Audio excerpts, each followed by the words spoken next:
Nice. Beauty.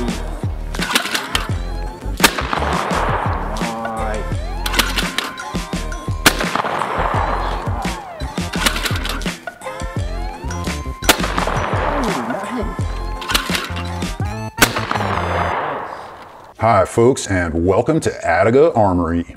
Today we're going to take an in-depth look at one of the most affordable shotguns in the Mossberg lineup, the Maverick 88. This specific model is the Maverick 88 Bantam in 20 gauge with synthetic Mossy Oak camo furniture. And aside from some changes in dimensions and furniture, the baseline engineering and materials are essentially the same on all of the other 12 gauge and 20 gauge Maverick 88 models. Please note that we have no affiliation with the manufacturer or any sellers or distributors of the Mossberg Maverick 88, and our business does not sell these things. This is just an unbiased third-party review for people who are considering buying one.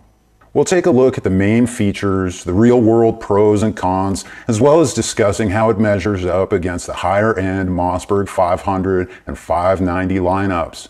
Then we'll take it out to the range with some buckshot, some slugs, and some birdshot to test it out on steel, water jugs, and some flying clays. Now before we start, please remember to give us a thumbs up and subscribe if you haven't already. And visit us at atticaarmory.com to check out our ultra-premium, citrus-powered synthetic CLP. If Giga Chad invented a spa treatment for shotguns, it would probably look something like this.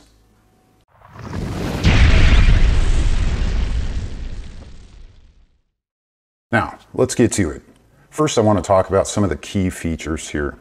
To start off, we've got a vent rib barrel with dual bead sights. And overall, this setup is just about perfect for any kind of sporting purpose. And that barrel is AccuChoke threaded with the modified cylinder choke included from the factory.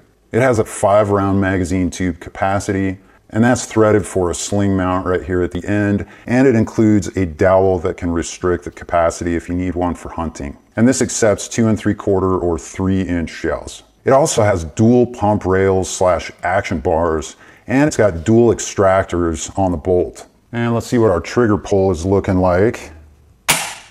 Looks like we're in around the 6.5 pound range, so it's a pretty heavy trigger.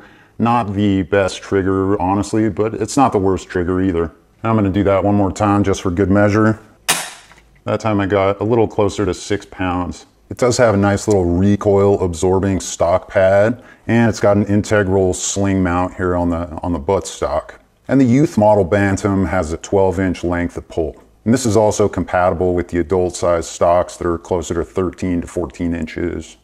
And the total length of this shotgun is just under 40 inches. And it weighs only 5 1/4 pounds. All right, this is the ammo that we're going to be using today. So we've got the Winchester Super X 2 3/4 inch, 3/4 ounce rifled slug. And we've got the 2 3/4 20 pellet of number 3 buckshot. And then we also have some Federal. This is just cheap bulk packs, basically, of sporting rounds. This is a 2 3/4 of number 8 shot. So for this entire round of testing, we're just using a Carlson's brand improved cylinder choke. Just gives us a little bit, a tiny bit of constriction, but still open enough to be safe with slugs.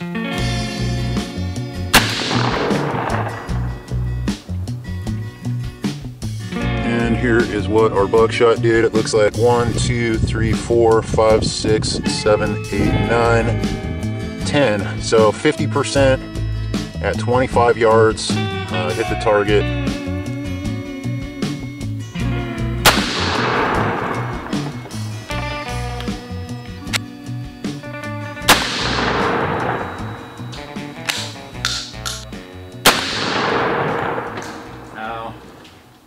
Now let's take a minute and talk about how the Maverick 88 measures up to higher end models such as this M590A1 or something like the 500 lineup. And these particular examples, you've got a blued finish on the barrel versus parkerized finish, which is, you know, this is a cheaper finish. It's probably not as durable as the parkerized. However, there are some benefits to being blued in that if you do manage to scratch it, you can fix the blued finish easily at home on your own versus the parkerized, which is a much more complicated repair. And then let's talk a little bit about weight and materials. Now, the 20 gauge lineups, if you look at comparable models, you know, for example, a 500 Super Bantam versus this Maverick 88 Bantam, you know, the 500 Super, it costs almost twice as much, not quite twice as much, but the weight is comparable. So it tells me that they're using roughly, you know, similar amounts of material in those. Now, when we look at the 12 gauge models in their lineup, I notice that they tend to be a little bit lighter in weight than, say, a comparable 590. So the example that I could kind of point out is the Maverick 88 Security model, and that's an 18.5-inch barrel versus 590 that are in also an 18.5-inch kind of security configuration, tend to be up in the 7-pound range, whereas the Maverick 88 is about 6.25 pounds. So you've got like a 3/4 pound difference, and my assumption is that most of that weight difference is in the barrel thickness. Now, one other major difference is up here on these magazine caps. Now, with the higher end models, you have a threaded magazine tube here, and you can remove this cap and basically pull the mag spring and the follower out right here. Now, on the Maverick 88, there is this barrel retaining screw right here that is threaded. However, the actual magazine retention cap that holds the magazine in place is actually machine pressed in place. It is non-removable. So if you want to remove the actual spring and the follower, you have to unscrew this whole entire mag tube from the receiver, and it's kind of a major pain in the you-know-what. So also, the safeties on these two firearms are different. So you've got more of a, I guess you could say, a traditional safety location on the Maverick 88, which is up here on the front of the trigger guard, whereas the 500s and the 590s are up here where your thumb might be easily able to locate at the top of the rear receiver.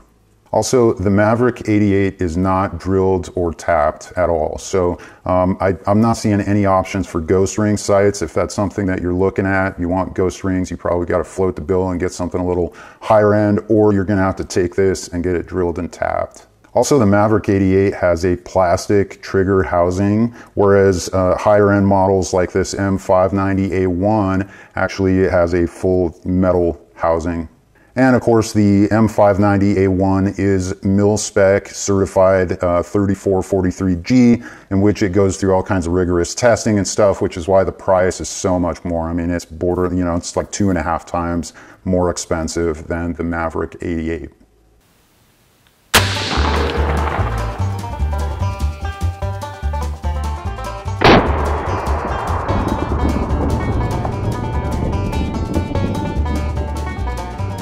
All right, we're gonna try one more round of the buckshot and see if we can get a little more of a burst.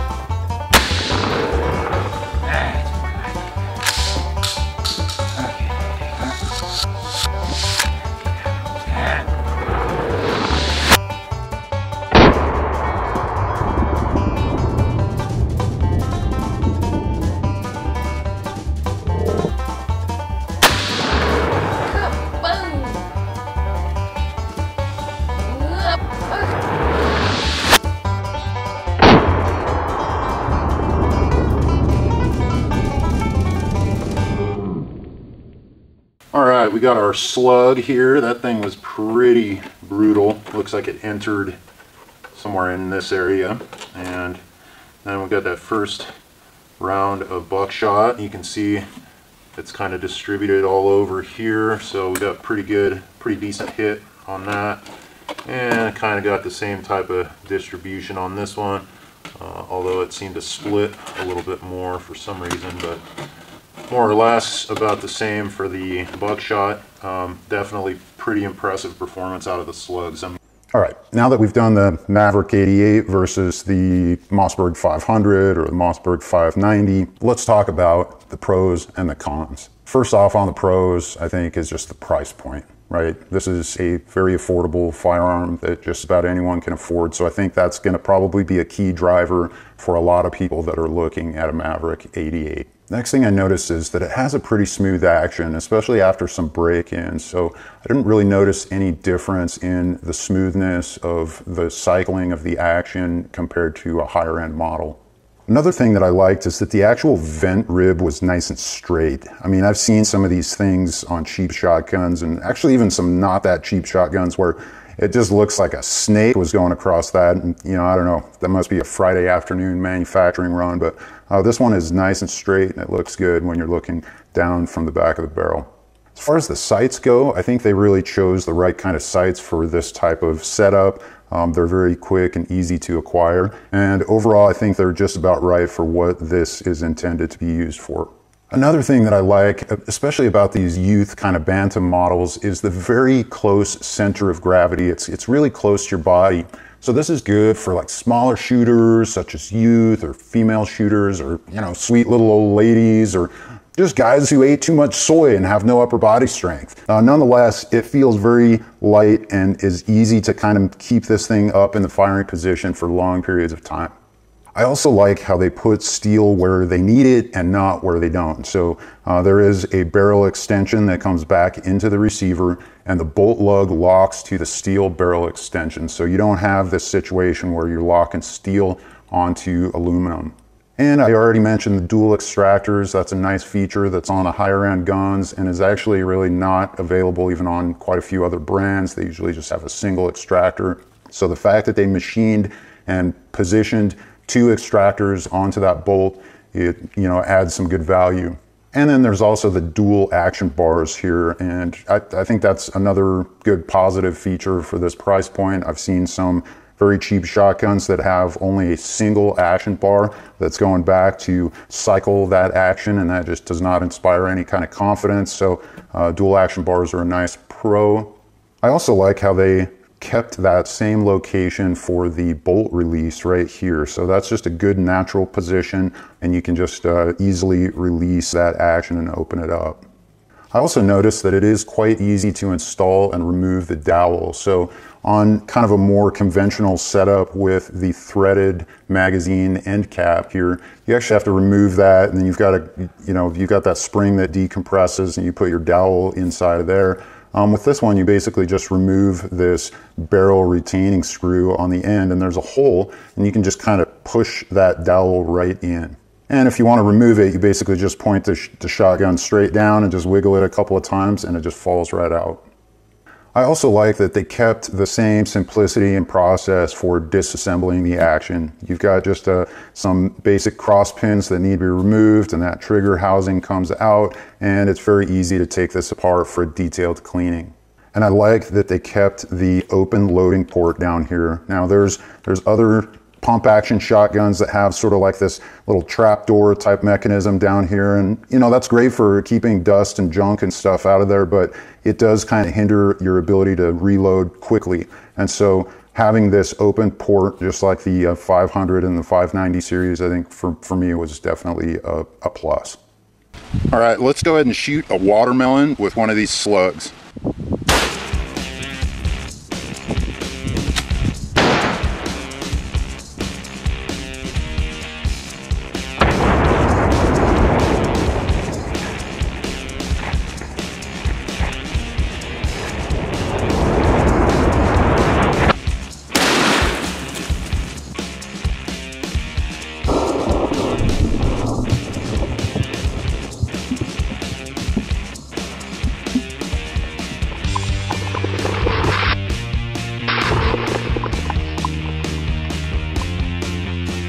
All right, now let's try to do that again with some buckshot. Woo-wee.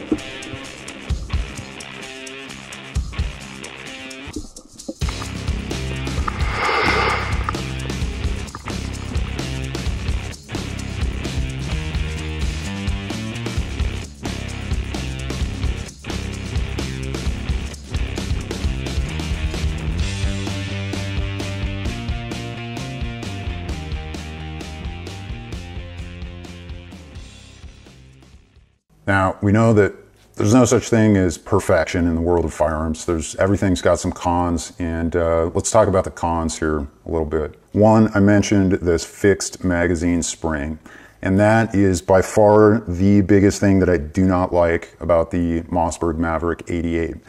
You should be able to disassemble and get into your magazine and remove the spring and remove the follower for cleaning just as easily as you can get into your barrel. And the fact that I've got to actually probably use some heat to get that magazine tube out of my receiver and actually unscrew it from the receiver, as well as, you know, figuring out what kind of tool you're going to use at home so you can twist this thing and wrench on it without scratching it up and marring it, that to me is just not good at all. So that said, I think if this is something that you're going to keep in sort of a relatively clean environment, you're not going to be dragging it through the mud or anything, it's probably not a big deal, but this is definitely a concern.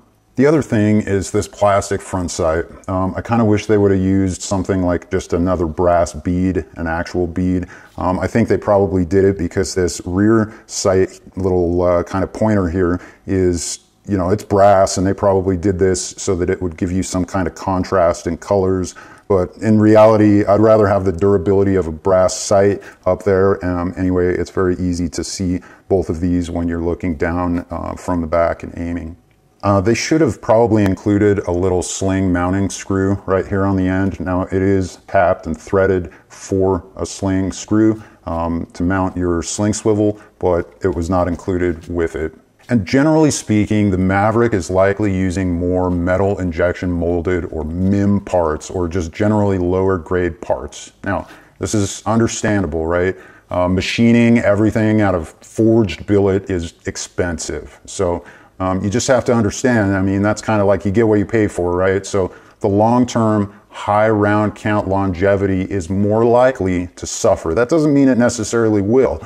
I've had firearms that have MIM parts in them and they've functioned through thousands of rounds for decades. So it doesn't mean it for sure will. It just means that the likelihood of part failure over a long period of time probably is higher than something that's got more forged and machined parts. Now, that said, out of several hundred rounds, this one has fed, fired, and ejected every single one without issue. However, at first, my 5th grade son had a few out-of-battery failures due to not pushing the action forward hard enough. Now, between a few hundred rounds of practice and some strength-building exercises and just the action smoothing out over time, he no longer has any of those issues, and he actually already has a better trap score than I do. This out-of-battery failure was definitely not an issue with the gun because I personally didn't experience any of those failures at any time. And now that we had some fun out on the range and you kind of got to see how the Maverick 88 works, I kind of want to leave you with some closing thoughts specific to how we expend ourselves financially. Now, back in the year 370 BC, philosopher Diogenes was eating bread and lentils. Aristippus came to him and he said, well, learn to be subservient to the king and you would not have to live on lentils. Diogenes wisely replied, learn to live on lentils and you will not have to be subservient to the king. And that about wraps it up, folks. I hope this was helpful and entertaining. Please let us know what you think in the comments below. And we'll see you again next time at Attica Armory. The chickens absolutely love Watermelon Blasting Day. Love it.